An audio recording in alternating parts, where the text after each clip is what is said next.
প্রথম ঘটনাটি যেখানে জান্নাতারা রুমির ঝুলন্ত মরদেহ উদ্ধার করা হয়, সেখানে প্রাথমিকভাবে আত্মহত্যার ধারণা দেওয়া হলেও একই সঙ্গে উঠে এসেছে সাইবার বুলিং, হুমকি এবং রাজনৈতিক পরিচয়ের বিষয়টি। দলীয় সূত্রে দাবি করা হয়েছে তিনি দীর্ঘদিন ধরে অনলাইন হয়রানি ও প্রাণনাশের হুমকির মধ্যে ছিলেন। আবার পুলিশের একটি প্রাথমিক বক্তব্যে পারিবারিক কলহের কথাও বলা হয়েছে। এই দ্বৈত বয়ান ঘটনাটিকে সরল ব্যাখ্যার বাইরে নিয়ে যায়, অর্থাৎ এখানে ব্যক্তিগত, সামাজিক ও রাজনৈতিক তিনটি স্তরই একসঙ্গে কাজ করতে পারে।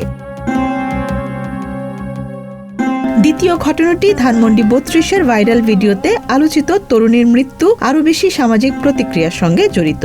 একটি ভিডিও ভাইরাল হওয়ার পর যে তীব্র জনসমালোচনা, অনলাইন ট্রোলিং এবং সামাজিক বিচ্ছিন্নতা তৈরি হয় তা অনেক সময় ব্যক্তির মানসিক স্থিতি ভেঙে দিতে পারে। আধুনিক ডিজিটাল সমাজে পাবলিক শেমিং বা গণলাঞ্ছনা একটি বাস্তব চাপ, যা আইনত শাস্তির বাইরে গিয়ে ব্যক্তিকে মানসিকভাবে বিপর্যস্ত করে তোলে। এখানে প্রশ্ন উঠে, তিনি কি অপরাধবোধ, সামাজিক চাপ ও অপমান সহ্য করতে না পেরে আত্মহত্যার পথ বেছে নিয়েছেন?